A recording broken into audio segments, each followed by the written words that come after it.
তারেক রহমান সশস্ত্র সূত্রে শপথ করিতেছি যে শপথ করিতেছি যে আমি আইন অনুযায়ী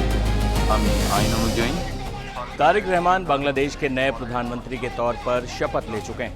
2 हिंदू मंत्री भी उनकी कैबिनेट में जगह पाने में कामयाब रहे हैं। एक दौर में डार्क प्रिंस कहे जाने वाले तारिक रहमान की सारी राजनीति अपनी मां खालिदा जिया के इर्द गिर्द घूमती रही, लेकिन पिछले कुछ सालों में वो विदेश में रहते हुए भी पार्टी की कमान अपने हाथों में संभाले हुए थे। खालिदा जिया के निधन के बाद तो ये साफ हो गया था कि तारिक रहमान ही पार्टी के सर्वे सर्वा हैं।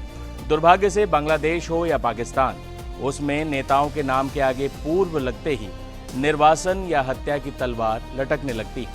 जब तारिक रहमान निर्वासन में थे तब शेख हसीना की सरकार थी। आज शेख हसीना निर्वासन में है, तब तारिक रहमान देश के वजीर आजम बन चुके हैं। बांग्लादेश में 4 दशक बाद कोई पुरुष प्रधानमंत्री बना है, लेकिन तारिक की ताजपोशी ने कई बातें साफ कर दी हैं। जैसे ये बांग्लादेश में 2 साल पहले शेख हसीना के तख्ता पलट के वक्त हुआ आंदोलन छात्र आंदोलन तो कहीं से नहीं था। कम से कम बांग्लादेश में 2 साल बाद हुए चुनावों के नतीजे यही कहानी बयां कर रहे हैं। इस आंदोलन को जमाते इस्लामी ने खूब खाद पानी दिया था। जमाते इस्लामी, जो एक पाकिस्तान परस्त कट्टरवादी दल रहा है, उसने अपने चुनावी इतिहास में सबसे बड़ी जीत दर्ज की, लेकिन उसे बांग्लादेश की आवाम ने खारिज कर दिया। सबसे बुरा हाल तो हुआ तथाकथित छात्र नेताओं का। सिर्फ नाहिद इस्लाम बमुश्किल अपना चुनाव जीत पाए, अधिकांश बड़े छात्र नेताओं को हार झेलनी पड़ी। इसी तरह आधिकारिक तौर पर बांग्लादेश में बेगमों का युग खत्म हो गया है और डार्क प्रिंस कहे जाने वाले तारिक रहमान की ताजपोशी हो गई। शेख हसीना की पार्टी अवामी लीग को तो खैर चुनाव ही नहीं लड़ने दिया गया। 11 दलों के साथ गठबंधन करने के बावजूद जमाते इस्लामी अलायंस का आंकड़ा बमुश्किल 70 तक पहुंच पाया। बांग्लादेश में करीब 20 साल बाद बीएनपी की सरकार बनी है। इससे पहले 2008 से 2024 तक वहां शेख हसीना की आवामी लीग सत्ता में थी। बांग्लादेश के नए प्रधानमंत्री तारिक रहमान के नेतृत्व में बीएनपी ने चुनावों में एक तरफा जीत हासिल की थी। तारिक ने 2 सीटों से चुनाव लड़ा था और दोनों ही सीटों पर जीत दर्ज की थी। बता दें कि तारिक रहमान पिछले साल दिसंबर में 17 साल बाद देश लौटे थे। बांग्लादेश में 35 सालों बाद कोई पुरुष प्रधानमंत्री बना है। आखिरी बार 1988 में काजी जफर अहमद प्रधानमंत्री बने थे। इसके बाद से 1991 से 2024 तक देश की राजनीति पूर्व पीएम शेख हसीना और पूर्व प्रधानमंत्री खालिदा जिया के इर्द गिर्द ही घूमती रही। ये दोनों ही प्रधानमंत्री बनती रहीं। एक दौर था जब शेख हसीना की आवामी लीग को लिबरल और खालिदा जिया की पार्टी को थोड़ा कट्टर माना जाता था। जमाते इस्लामी की तो खैर बांग्लादेश के चुनावी परिदृश्य में कोई गिनती ही नहीं थी, लेकिन वो हमेशा एक कट्टरवादी दल के तौर पर वजूद में रहा।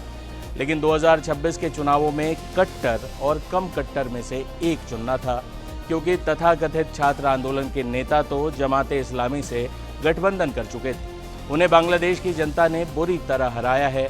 कट्टरवादी जमाते इस्लामी की चुनावी हैसियत ज़रूर बढ़ी है। जमाते इस्लामी बांग्लादेश के अपने निजी चुनावी इतिहास में सबसे बड़ी छलांग लगा चुका है। जमाते इस्लामी हमेशा से बांग्लादेश में हाशिए पर रहा। कई बार चुनावों में उसका खाता भी नहीं खुला, लेकिन तथाकथित छात्र आंदोलन ने जमात को बांग्लादेश का मुख्य विपक्ष तो बना ही दिया है। जमाते इस्लामी का मुख्य विपक्ष बनना क्यों खतरनाक है, इस उदाहरण से समझिए। जमाते इस्लामी के एक विवादित कैंडिडेट अजहरुल इस्लाम ने भी अपना चुनाव जीता है। उन पर 1971 के युद्ध अपराध का मुकदमा साबित हो चुका था, जिसमें 1200 से अधिक लोगों की हत्या और 13 महिलाओं के साथ रेप के दोषी जमात के अजहरुल इस्लाम को सजाए मौत दे चुकी थी बांग्लादेश की कोर्ट। फिर शेख हसीना की सत्ता पलटती है। मई 2025 में मोहम्मद यूनुस की सरकार में बांग्लादेश की सुप्रीम कोर्ट ये फैसला ही पलट देती है और अजहरुल इस्लाम को बरी कर दिया जाता है। यह फैसला हालिया सालों के सबसे विवादित फैसलों में था। बावजूद इसके अजहरुल इस्लाम को जमाते इस्लामी रंगपुर 3 सीट से अपना उम्मीदवार बनाती है और वो चुनाव जीत भी जाता है। अब वो बांग्लादेश का एक सांसद है। हालांकि जमात ने एक हिंदू कैंडिडेट को भी उतारा था पहली बार, लेकिन कृष्णा नंदी अपना चुनाव हार गए। अब तारिक रहमान देश के नए प्रधानमंत्री हैं। तारिक रहमान 25 जनवरी को ब्रिटेन से बांग्लादेश लौटे थे। उनकी वापसी के सिर्फ 5 दिन बाद पूर्व प्रधानमंत्री और उनकी मां खालिदा जिया का लंबी बीमारी के बाद निधन हो गया था।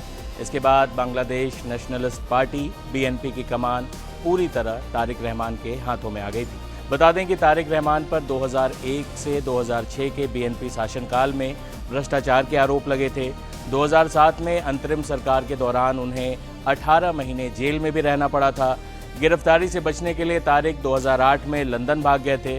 तब उन्हें उस समय इलाज के लिए देश से बाहर जाने की इजाज़त मिली थी। इसके बाद वो देश लौटे ही नहीं। बीएनपी के अध्यक्ष तारिक रहमान ने कार्यकर्ताओं के साथ संसदीय चुनाव में जीत के बाद ये कहा था कि वो जश्न ना मनाएं, संयम बरतें और जुमे की नमाज में शामिल हों, उनकी मां खालिदा जिया के लिए प्रार्थना करें। तारिक रहमान ने साफ कहा है कि वो एक ऐसा बांग्लादेश चाहते हैं जहां सभी के लिए जगह हो। पीएम मोदी ने तारिक रहमान को बधाई दी है।